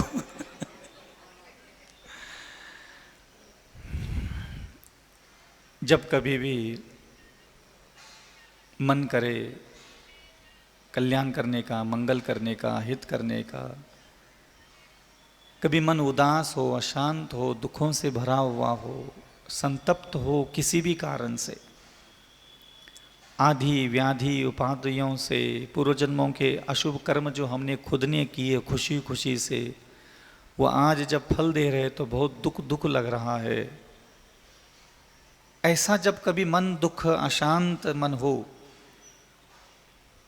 तब, और जब लगे कि नहीं प्रभु कृपा की, गुरु कृपा की अत्यंत आवश्यकता है मुझे, तो कभी जिनालयों में जिन बिंबों के बगल में अकेले में किसी भी 24 में गुफा में ऐसी जगह जाके घुड़की मार करके आंख बंद करके चुप बैठ जाओ। हृदय में दुख भरा पड़ा हो, सुलग रहा हो, अग्नि की ज्वाला झदक रही हो, लग रहा है कि अब अश्रु उनकी धारा बहने लग जाए, चित्त गर्म है, अशांत है, असफलताओं का चारों तरफ से भंवंडर खड़ा है, कहीं कोई अनुकंपा नहीं, दया नहीं, मदद नहीं, सहयोग नहीं, पुण्य नहीं, लाभ नहीं, पीछे माता पिता पत्नी बच्चे परिवार खड़ा है। अगर सब कुछ ठीक नहीं हुआ तो बहुत कुछ मिट जाएगा, बहुत कुछ बदल जाएगा, बहुत कुछ विध्वंस हो जाएगा। और मुझे नहीं लगता व्यक्ति कभी अपने दुखों के लिए कभी रोता है। उसके आंखों के सामने हमेशा एक कुटुंब होता है, परिवार होता है। व्यक्ति को इतना पैसा नुकसान, घाटा नुकसान हो जाए तो इतना दर्द नहीं होता जितना परिवार का दर्द होता है। अपनी एक गलती की सजा अगर परिवार भुगतता है, पूरे घर के लोगों के चेहरे पर जो मायूसी छाती ना, वो कभी एक पुरुष देख नहीं पाता। मेरे भाग्यहीन होने के कारण मेरी पत्नी, मेरे बच्चे, मेरी बहनें दुर्भाग्यशाली जीवन जी रहे, अभावग्रस्त जीवन जी रहे, इसका जो दर्द होता है था ना गृहस्थ के जीवन में, वो कह नहीं पाता किसी को। ऐसा नहीं है कि सारा पैसा कमाना चाहता है गृहस्थ, कोई अय्याशी करने के लिए कमाना चाहता है। ये जो कुटुंब होता है, परिवार होता है, ये माता होती, पिता होता है, पत्नी होते, बच्चे होते, इनके चेहरे की जो खुशी, जो आनंद, जो समृद्ध देखना चाहता है ना, ये चीज कि इसके जीवन का सबसे पहला लक्ष्य यही होता है। ये गाड़ी, ये घोड़ा, ये बंगला, ये अय्याशी के सामान बाद में आते हैं, ये पहले नहीं होते। पहले होते हैं अपना परिवार, अपनी माता पिता, इनका समृद्धशाली व्यक्तित्व से आंखें देख ले घुमा करके, बस अपनी माँ के चेहरे की खुशी, पिता के चेहरे की खुशी, लवालब आनंद से भरा हुआ उनका हृदय, ये जब अपने घर में पलट करके वो देखता है ना, तब उसको गदगद भाव लगता है, मेरा पुण्य उदय में आया है, मुझे मेरे प्रभु की कृपा प्राप्त हुई है। कि वो व्यक्ति भी बोल लेता है। ऐसा नहीं है कि गाड़ी घोड़ा बंगला मिलने के बाद भी कोई भगवान की प्रति अनुकंपा का भाव अथवा गदगद भाव धारण करता है, ऐसा नहीं है। और ये जो तीर्थंकर है ना, ये आज भले ही तीर्थंकर बनकर के पैदा हुए, लेकिन ये जब तीर्थंकर भावना भा रहे थे ना, ये ऐसे ही परिस्थिति में थे। ये भावना जब उन्होंने भाना चालू की, तब इनके पास कोई अकल बुद्धि विचार विवेक कुछ भी नहीं था। ये ऐसे ही संठ थे तुम्हारे जैसे ही, फटी अंडरवेयर, फटा बनियान, ऊपर से इस्त्री की हुई कपड़े पहन करके, मुंह मार करके, थोड़ा बहुत जो बच्चे परिवार समेट करके जिंदगी में ये इधर से उधर से खोच नटोच करके तुम जैसे घर घर से चला रहे ना, ऐसे भी वो भी वैसे ही थे। इसलिए मैं तुझे ये सारी चीजें बता रहा हूं कि तुम वो उनसे अलग नहीं हो। ये तीर्थंकर भले ही आज तीर्थंकर बन के पैदा हुए हो, ये पिछले जन्मों में जब ये तीर्थंकर की भावना भा रहे थे, इनके जीवन में जैसे तुम्हारी पत्नी, तुम्हारा पति, तुम्हारा परिवार, तुम्हारा गांव, तुम्हारा नगर, तुम्हारा किसी नाली के बगल में मकान है ना, ऐसे उनका भी एक नाली के बगल में मकान था। उनके भी पड़ोसी थे, उनके घर में भी आंगन में कचरा डलता था, उनके घर में भी चेचे पेपे थी, उनके घर में ये सब चलता था।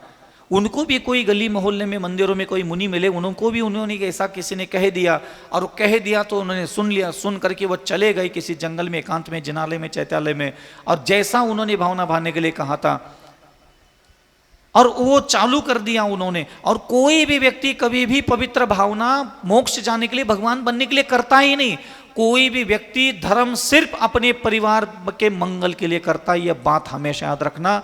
किसी को स्वर्ग जाने की कोई फिक्र नहीं होती, किसी को मोक्ष जाने की कोई दिमाग में बात नहीं होती। जो पीछे हमारा परिवार कुटुंब होता है, ये सबसे अधिक सुखी, समृद्धि और अनेक प्रकार के वैभव से संपन्न खुद के परिवार को देखने के चक्कर में दुनिया का दान करता है, दुनिया भर का तप करता है, दुनिया भर की पूजा पाठ अभिषेक करता है। किसी भी जन्म लेने वाली किसी भी औलाद के दिमाग में ना स्वर्ग होता है ना मोक्ष होता है। दुनिया को कोई लेना देना नहीं है। ये सब बहकी बहकी बातें उसके दिमाग को लगती है, ध्यान रखना। और आप लोग भी चिंता मत करना, ये स्वर्ग और मोक्ष जाने की टेंशन नहीं लेना ज्यादा। सिर्फ जिनेंद्र भगवान की वाणी का जो हूं जहां हूं वैसे में कैसा बेहतर से बेहतर मैं भा सकता हूं, कर सकता हूं, इसकी तरफ ज्यादा ध्यान देना चाहिए। और जब कोई गुरु मिले, समझाने वाला मिले, जैसा वो समझाता चला जाए, थोड़ा अपने दिमाग का इस्तेमाल करके वैसा थोड़ा खेल खेल करके, ढोंग ही सही लेकिन एक बार ढोंग ही कर लेना चाहिए। बैठ लेना कभी मुंह मार करके, बहुत दुख है तेरे पास, बहुत तकलीफ है तेरे पास, बहुत यातना है और तेरा कोई उपाय नहीं है।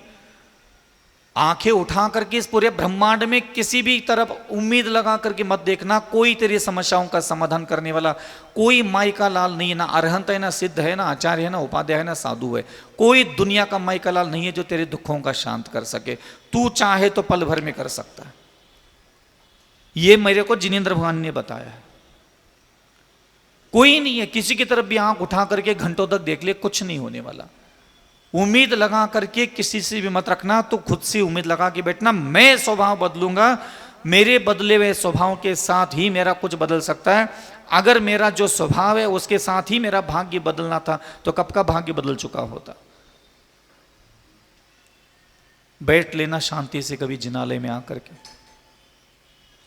उदास, मायूस, दुखों से भरा हुआ हृदय, कंठ गदगद भानी, आंखों में थोड़ा सा पलकों में नीचे से अगर अश्रुओं की बूंदें आ जाए तो और अच्छी बात है।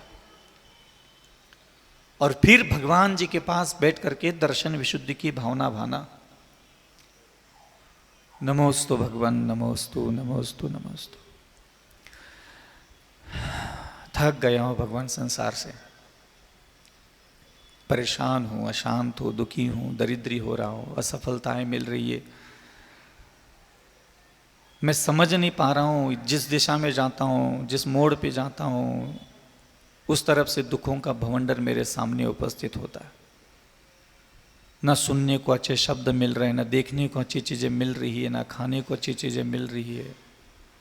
यादों में भी कोई ऐसी चीज़ अच्छी लग नहीं रही है कि किसी अच्छी चीज़ को याद करके थोड़ा पल भर खुद को सुखी करूँ।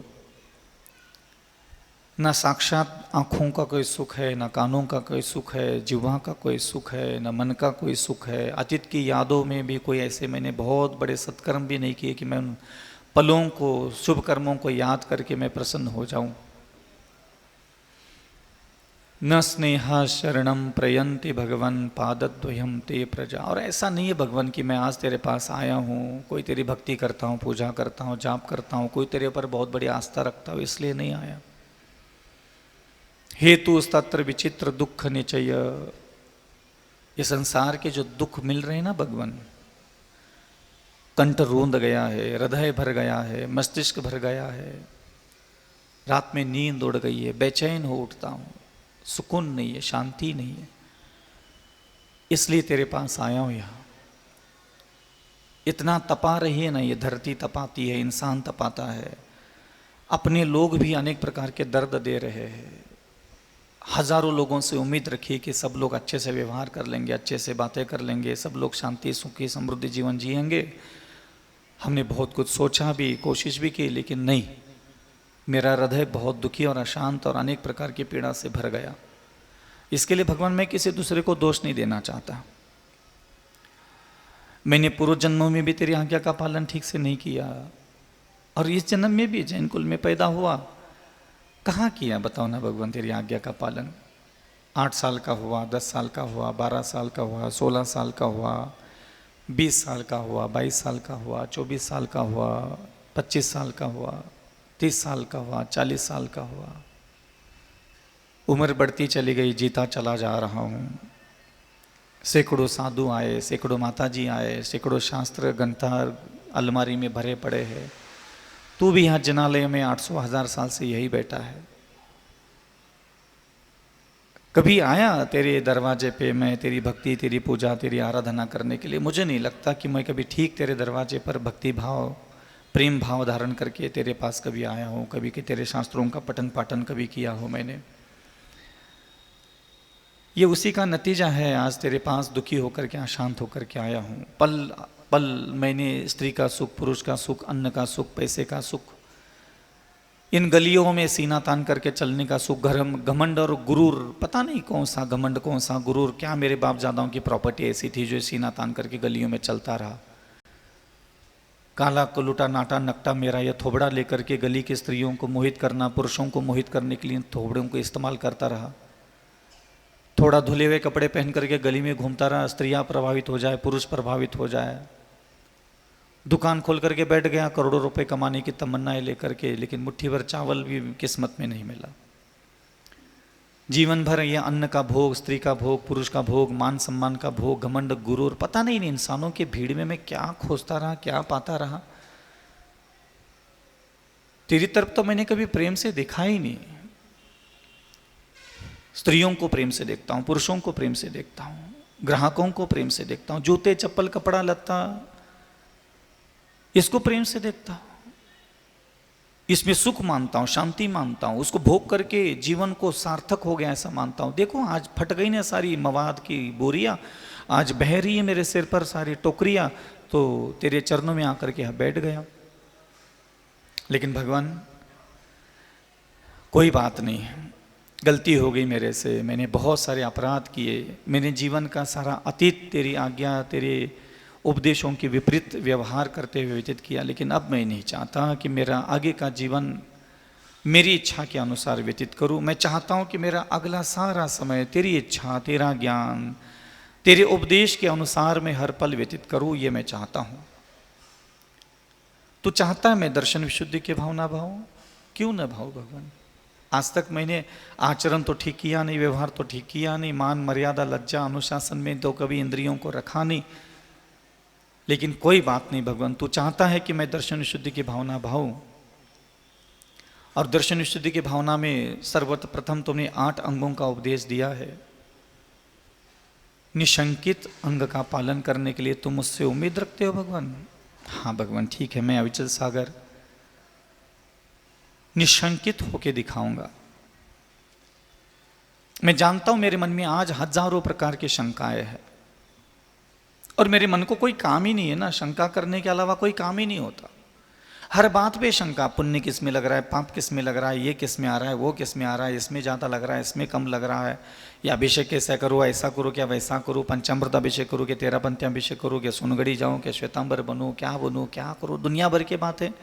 मेरे सामने इतने ऑप्शंस है भगवान, मेरे सामने इतनी सारी बातें हैं, कुछ भी मैं धार्मिक गतिविधि करने के लिए उठ के खड़ा हो जाता हूँ, नाना प्रकार की शंकाएं मेरे मन में उत्पन्न होती है। और तुम चाहते हो कि मैं शंका से रहित हो जाऊं? तुम चाहते हो कि तुमने जो भी उपदेश दिया है मैं उसमें शंका ना करूं? तुम ये चाहते हो कि तुमने अहिंसा, सत्य, आचौर्य, ब्रह्मचर्य, अपरिग्रह, तुम चाहते हो कि मैं क्षमा, मार्दव, आर्जव, शौच, सत्य, संयम, तप, त्याग, किंचन में तुमने कहा है कि यही सुख देने वाला है, यही धर्म है, यही आत्मकल्याण करने वाला है, इसमें मैं शंका ना करूं, यही तुम चाहते हो ना? ठीक है भगवान, मैं आज के बाद कभी तुम्हारी वाणी में, कभी तुम्हारी आज्ञा में, कभी तुम्हारे बताए हुए किसी व्रत में, किसी धर्म में, किसी क्रिया में कोई शंका नहीं करूंगा। तुमने जो भी क्रिया, जो भी कर्म, जो भी आचरण करने के लिए कहा है मैं उसको आस्था रख करके करूंगा, और जैसा मुझे बनता है, जैसा मुझसे आता है मैं वैसा ही करूंगा। दूसरा वह व्यक्ति क्रिया कैसे कर रहा है ये मैं नहीं देखूंगा। मैं क्यों? क्योंकि जैसे ही मैं दूसरों की क्रियाकलाप देखता हूं मेरे अंदर शंका उत्पन्न होती है, और या तो मुझे ये लगता है कि जो मैं कर रहा हूं गलत है, या फिर वो कर रहा है जो गलत है, दोनों में से सही कौन सा है ये जानने की मेरे जो अंदर इच्छा होती है। ये गलत बात है भगवान।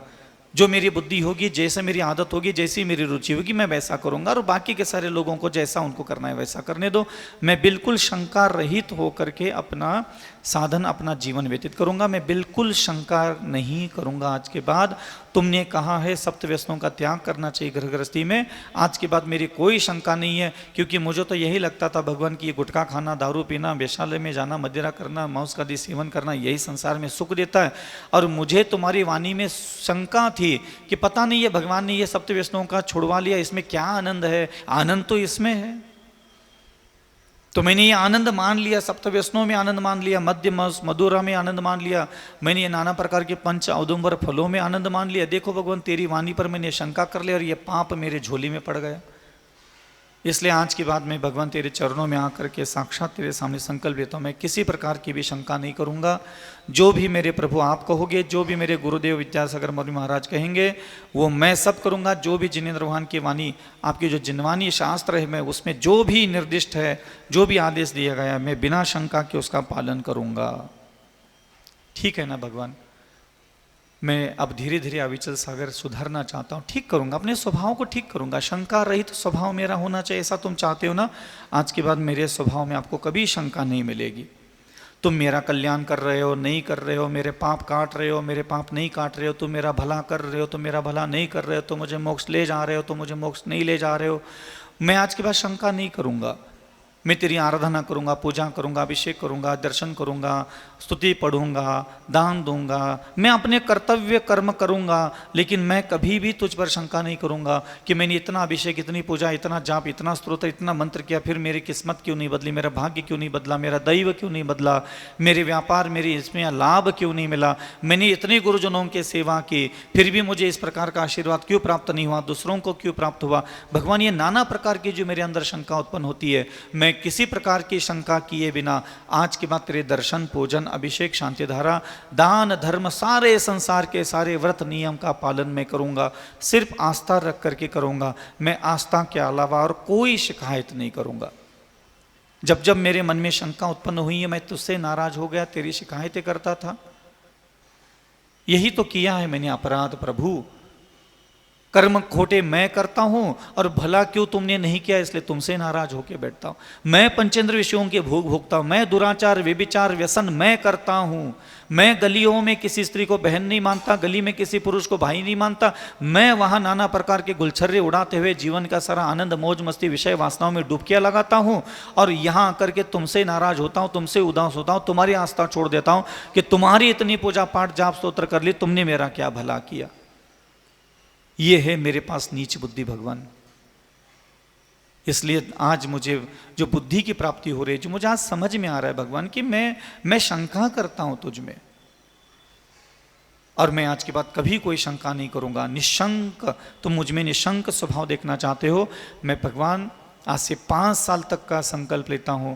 मुझे थोड़ा समय दो भगवान, मेरा जो खोटा स्वभाव है उसको बदलने के लिए थोड़ा मुझे टाइम देना पड़ेगा। छोड़ देता हूं भगवान, लेकिन भगवान इतना है कि मैं आज बड़ी मुश्किल से तेरे पास आया हूँ। मेरी आकांक्षा मेरे मन में है कि मेरे माता, मेरे पिता, मेरी पत्नी, मेरे पुत्र, मेरा पति, मेरे परिवार, कुटुंब जन तेरी कृपा, तेरी अनुकंपा, तेरी दया, तेरी रिद्धि सिद्धियों का आनंद लेते हुए गुण समृद्धशाली जीवन व्यतीत करके हमारा परिवार का प्रत्येक व्यक्ति सल्लेख नाम मरण करे, और हम सब तेरे शरण को प्राप्त हुए और देव बन करके पुनः तेरे नंदीश्वर आदि जिनालय जा करके हम तेरी अर्चना कर सके। हमारी इतनी तो आकांक्षा है भगवान। ये संसार में जितनी भी सभ्य आकांक्षाएं है, पवित्र आकांक्षा है, शोभा देने वाले आकांक्षा है, जिन आकांक्षाओं की कोई निंदा नहीं करता, आलोचना नहीं करता, घृणा नहीं करता, जिन आकांक्षाओं को देख करके देवताओं को शर्म आ जाए, मैं अपने अंतःकरण में ऐसे कोई आकांक्षा नहीं धारण करूंगा। अगर मैं अपनी आकांक्षाओं को अपने गुरुजनों के सामने प्रकट करूं तो मेरे गुरुजनों को कभी लज्जा न उत्पन्न हो। मैं ऐसी आकांक्षाओं को धारण करके ही अपना जीवन व्यतीत करूंगा। मैं निकांक्षित नहीं हो सकता। मैं बुरी आकांक्षाओं से मुक्त होकर के तुम्हें एक सभ्य आकांक्षाओं से धारण करने वाला गृहस्थ जरूर बन के दिखाऊंगा। हे महाप्रभु, मैं अविचल सागर आज तेरे पास आया हूं। मैं भावना भा रहा हूं भगवान कि मैं ऐसा बनूंगा, मैं कोशिश करूंगा। मेरी आकांक्षाएं, मेरी तृष्णाएं, मेरी इच्छाएं, मेरी कामनाएं सभ्य हो, मेरे सभ्य हो। मैं सभ्य बनाना चाहता हूं। मैं कोई मुनि थोड़ी ना हो मेरे महाप्रभु कि मेरी आकांक्षाएं सब कुछ छोड़ दो। मैं मुनि नहीं हूं। मैं मुनि बनूंगा ना भगवान, ये सभ्य आकांक्षाएं मैं छोड़ूंगा। बस तुम्हारी आकांक्षाओं में मैं डूबा रहूंगा जब मैं मुनि बनूंगा। लेकिन अभी मैं कुटुंब के बीच में, परिवार के बीच में हूं। अभी मैं सभ्य आकांक्षाओं के साथ तुम्हें अपनी ये घर गृहस्थी का जीवन जी करके दिखाऊंगा। थोड़ा भरोसा करना भगवान, थोड़ा 4 दिन मुझे समय दो। आज मैं सिर्फ तेरे सामने बैठ करके अपनी भावनाओं को प्रकट कर रहा हूं, अपने विचार प्रकट कर रहा हूं। समय लगेगा। मेरे अंदर आकांक्षाएं इतनी भरी पड़ी है। इन गलियों में भटकते भटकते इतनी स्त्रियों से मोहित, इतने पुरुषों से मोहित हो गया हूं। इतना धन दौलत, दूसरों के सामान को चोरी चपाटी, धोखाधड़ी करके कितना हथियाना है, सब प्लानिंग करके बैठा हूं। कई जगह जाल फैला करके बैठा हूं, कई जगह उंगलियां फंसा के बैठा हूं। वहां से सारी चीजों को वापस लाने में मुझे समय लगेगा। कितनी सारी खोटी आकांक्षाएं लेकर के मैं बैठा हूं भगवान, उसको समेटने के लिए मुझे टाइम दो।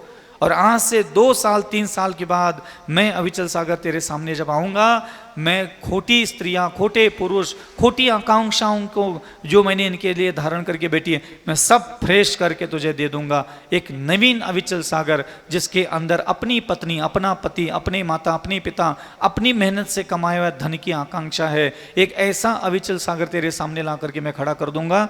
ये मेरा वचन है मेरा प्रभु। आज मैं तुम्हारे सामने ये भावना भा रहा हूं। ये मैं तुम्हारे सामने अपने विचार प्रकट कर रहा हूं मेरे प्रभु। और ये मेरी भावनाएं मैं अकेला पूरा नहीं कर सकता, मुझ में इतनी क्षमता, इतना विवेक, इतना संयम नहीं है। आज मैं भले ही तेरे सामने ये बड़ी बातें बोल रहा हूं, लेकिन मुझे इसमें तेरा सहयोग चाहिए। ये मेरे महाप्रभु, तेरे आसपास जितनी भी रिद्धि सिद्धि धारक देवी देवता है वो सब मेरे बगल में खड़ा कर, ताकि मैं मेरी खोटी आकांक्षाओं को नष्ट करने के लिए मुझे मदद कर सके। मुझे कोई विपत्ति से बाहर लाने के लिए उनको मत देना, मुझे निकांक्षित बनाने के लिए मदद कर सके, इसलिए देवताओं को भेज। मुझे आकांक्षा, मेरी अंतःकरण की सारी खोटी आकांक्षाओं को नष्ट करने के लिए इन देवताओं को भेज। मुझे संभालने के लिए, यदा कदाचित मैं इधर उधर कहीं भटक जाए मेरा मन, तो मेरे मन को कोई संभालने वाला भी चाहिए। अगर देवताओं को नहीं भेज सकते तो कृपा करके किसी साधु को भेज, किसी आरिकाओं को भेज, किसी व्रती को भेज, जो आज मैं तेरे सामने प्रार्थना कर रहा हूं, जो मेरे हृदय बुद्धि विचारों की उन्नत और उच्च अवस्था निर्माण करने की जो तो संकल्प ले रहा हूं, उसमें मदद कर सके, उसमें मार्गदर्शन दे सके, उसको कोई संभालने वाला हो। एक ऐसा कोई साधु मेरे नगर में भेज, ताकि मैंने आज तेरे सामने जो भावना भाई है, उस भावनाओं को पूरा करने के लिए वो हमेशा मेरा संबल बन करके मेरे बगल में खड़ा रहे। मेरे महाप्रभु, अगर मैं अकेला अच्छा बन सकता तो मैं कब का अच्छा बन सकता था, लेकिन मैं किसी के सहयोग के बिना कभी अच्छा बन नहीं सकता। इसलिए तेरी कृपा की ज़रूरत है, रिद्धि सिद्धियों की ज़रूरत है, मुनियों की ज़रूरत है। जानसार के जितने गुणवान महापुरुष होंगे वो सब मेरे नगर में ला करके भेज। मैं मेरे परिवार के बीच में व्यापार आदि क्रियाक्रम करते हुए भी जो आज तेरे सामने यह भावना बहा रहा हूँ कि मैं आकांक्षाओं से मुक्त होकर के दिखाऊंगा, उसमें मुझे सभी के मदद की आवश्यकता भी है। भगवान, मेरे ऊपर आंखें कैमरे लगा करके नजरें गड़ा के मत बैठना, मैं अकेला इतना सक्षम नहीं हूं। मैं आज आपको बता रहा हूं भगवान, निशंकित, निकांक्षित, निर्विचिकित्सा। तुम चाहते हो मैं अविचल सागर एक घृणा से मुक्त जीवन जीऊं। कितने अच्छे हो ना भगवान, तुम मुझसे कितनी अच्छी अच्छी उम्मीद लगा के बैठे हो। मैं शंका से रहित हो जाऊं, मैं आकांक्षाओं से, दुर्भावनाओं से, खोटी इच्छाओं से, खोटी भावनाओं से, खोटी वासनाओं से मुक्त हो जाऊं। एक तुम इसीलिए तो भगवान हो, तीन लोक के सारे देवताओं के द्वारा तुम इसलिए तो पूजे जाते हो। एक तुम ही हो जो मेरे हृदय में इतने सौंदर्य, इतना गुणवत्ता देखना चाहते हो। और मैं बेवकूफ कहीं का पता नहीं, इन स्त्रियों को सुंदर लग जाए इतना सुंदर बनता रहा, इन पुरुषों को सुंदर लगू इतना सुंदर बनता रहा। मैंने आज तक अपनी सुंदरता उतनी ही बढ़ाई जितना ही स्त्रियां पसंद करे, पुरुष पसंद करे। मैंने कभी भी तू जितना मुझे सुंदर देखना चाहता है वैसा सुंदर बनने के लिए मैंने कभी कोई कोशिश नहीं की। लेकिन भगवान, अब बुद्धि आई है और तू मेरे अंदर ये सुंदरता देखना चाहता है कि मैं ग्लानि रहित जीवन जीऊं। तू मेरे मन के अंदर, वाणी के अंदर, मेरी बुद्धि के अंदर इतनी सुंदरता देखना चाहता है कि जिस मन में कोई ग्लानि ना हो, घृणा ना हो, नफरत ना हो, द्वेष ना हो, निर्विचिकित्सा। तो ये चाहता है भगवान कि इस संसार के किसी भी साधु के मन में कोई मैल उत्पन्न हो, वाणी में कोई मैल उत्पन्न हो, उसकी इंद्रियों में कोई मैल उत्पन्न हो। तुम ये चाहते हो कि मैं उससे भी घृणा ना करूं? तुम ऐसा चाहते हो? ठीक है भगवान, आज के बाद मैं अविचल सागर, जब तक मेरे कंठ में प्राण रहेंगे तब तक मेरे आसपास जितनी भी देवगुरु शास्त्र रहेंगे, आरिका छुल्लक छुल्लिका रहेंगे, और इनके मन में कोई मैल हो, इनके वाणी में कोई मैल हो, इनके शरीर के इंद्रियों में कोई मैल कभी नजर आ जाए, इनके चर्या साधना में कोई मैल मुझे नजर आ जाए, कभी कोई अपवाद उपसर्ग और अफवाह उड़ती हुई नजर आ जाए, मैं उस साधक से कभी घृणा नहीं करूंगा, कभी ग्लानि नहीं करूंगा। तुम यही चाहते हो ना भगवान? वैसे भगवान देखो, मैं तो यही चाहता हूं कि ऐसा कोई व्यक्ति मिल जाए जो नाना प्रकार के अपराध करता है, उससे घृणा करूं। मैं तो यही चाहता हूं, और इसीलिए तो मैं अनंत काल तक संसार में भटका। दूसरों के दोष, दूसरों के अपराध, दूसरों की निंदा, दूसरों की नाना प्रकार के क्रियाकांडों में, आचरणों में नाना प्रकार की कमियां देख करके मैं अनंत काल से घृणा करने लगला। मैंने अनंत काल तक घृणा ही की है उनसे। लेकिन मुझे आज समझ में आ गया कि तुम तो चाहते हो कि मेरे मन में किसी के लिए घृणा ना हो, दोषियों के लिए भी, पापियों के लिए भी, अपराधियों के लिए भी, वेश्यालय में रहने वाले वेश्या के लिए भी, झूठ बोलने वालों के लिए भी, चोरी के लिए भी, अंजन चोर के लिए भी, चांडाल के लिए भी, चमारों के लिए भी, हरिजनों के लिए भी, किसी के लिए भी कोई घृणा नहीं। हाँ विचल सागर, इस पूरे ब्रह्मांड में किसी भी जीवित जीव के लिए तुम्हारे अंतःकरण में कोई घृणा नहीं होना चाहिए। ऐसा चाहते हो भगवान आप? मेरा मन, मेरी बुद्धि, मेरा हृदय में, क्योंकि संसार में कितने भी कोई किसी भी स्वभाव, किसी भी बुद्धि, किसी भी चरित्र, किसी भी आचरण के कोई जीव ना हो, मैं उनसे भी घृणा ना करूं। हाँ भगवान, भगवान थोड़ा टाइम लगेगा, क्योंकि आदतें पड़ी है। व्हाट्सएप पे मैसेज आता है तो घृणा करता हूँ, टीवी पे देखता हूँ तो घृणा करता हूँ, किसी के दोस्त देखता हूँ, सुनता हूँ, अफवाहें उड़ती सुनता हूँ, तुरंत मुझे उससे घृणा हो जाती है और मैं दूर है। लेकिन तुम चाहते हो कि मैं अपनी अंतःकरण की इस घृणा करने की आदत पर विजय प्राप्त करूं? ठीक है भगवान, मैं अविचल सागर आज के बाद जब तक मेरे शरीर में प्राण रहेंगे, मेरे आसपास संसार का कोई भी जीव कितना भी अच्छा हो, कितना भी बुरा हो, कितना भी दुष्ट हो, कितना भी मूर्ख हो, कितना भी छली हो, कितना भी कपटी हो, मुझे उसके किसी कर्म से कोई लेना देना नहीं रहेगा। मैं कभी किसी भी जगत के आत्मा से उसके दोषों को देखने मात्र से घृणा नहीं करूंगा। ठीक है भगवान? देखो भगवान, अब तुम नजर गाड़ के मत बैठियो, पुरानी आदतें बहुत भरी पड़ी है, निकलने के लिए टाइम लगेगा। इसलिए हमने कही तुम्हें कि मेरे आसपास गुणी पुरुषों का सानिध्य दे दे, कोई ऐसे साधु भेजो, कोई ऐसे देवी देवता मेरे बगल में खड़ा करो, ताकि मेरे आसपास के संसार के ये सारे विचित्र स्वभाव के लोग मेरे सामने आए और उनकी हरकतें देख करके मेरे मन में ग्लानि उत्पन्न हो। मैं नहीं चाहता कि इस बार तेरी कृपा से मैं चूक जाऊं। इस बार भगवान मुझे तेरी कृपा चाहिए। और मुझे पता चल गया कि मैं इन कसौटियों को जब तक पूरा नहीं करूंगा, मैं जब तक निशंक नहीं बनूंगा, निकांक्षित नहीं बनूंगा, निर्विचिकित्सा गुण को अपने मन वचन काया में धारण नहीं करूंगा, तेरी कृपा नहीं होने वाली। इसलिए भगवान, तेरी कृपा प्राप्त करने के लिए मैं सारे संसार के अपराधियों को देख करके आज के बाद, ये गलत है, ये बुरे है, ये अच्छे नहीं है, इन्होंने पाप किया, इन्होंने अधर्म किया, इन्होंने ऐसा किया, इन्होंने इतना खोटा काम किया, किसी भी बहाने से, किसी भी तर्क से, किसी भी कहानी से, किस्से से मैं किसी भी जीवित जीव के साथ घृणा का व्यवहार नहीं करूंगा। मैं 2 साल का समय मांगता हूं, मैं निर्विचिकित्सा गुणवान बन करके आपके सामने जरूर उपस्थित होऊंगा। मुझे शक्ति दो, भक्ति दो, ज्ञान दो, साहस दो, मुझे अनेक प्रकार के पुण्य से लबालब भर दो, ताकि मैं तुझे अपने ही अंतःकरण में ये जो घृणा करने की आदत मेरी भरी पड़ी है, इस पर मैं विजय प्राप्त कर सकूं। आज के लिए इतना काफी है। समझ में आ रहा है? अकेले में बैठो और अपने भगवान से कहो। ये हो गई दर्शन विशुद्धि भावना की शुरुआत। अभी इसकी यात्रा चल रही है।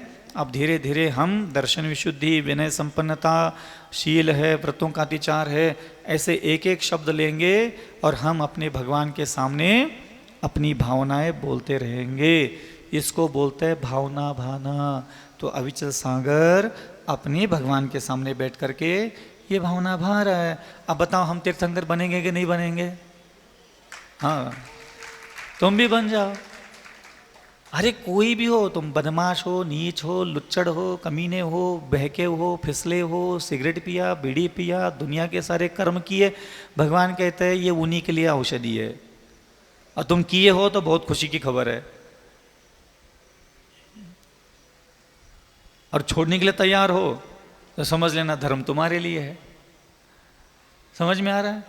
तो तुम क्या किए, तुमने अतीत में कर्म, मुझे कोई लेना देना नहीं।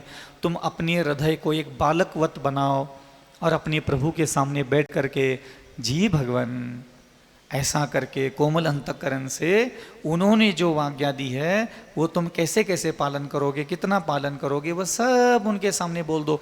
इसको क्या कहते हैं? अपनी भावनाओं को भाना। समझ में आ गया? अहिंसा परमो धर्म की, आचार्य गुरु श्री विद्यासागर जी मुनि महाराज की, आचार्य श्री समय सागर जी मुनि महाराज की, निरपकाचार्य मुनि पुंगव सुधा सागर जी मुनि महाराज की, अहिंसा परमो धर्म की। परम पूज वात्सल करुणा और दया के सागर मुनि श्री अविचल सागर जी महाराज की जय हो।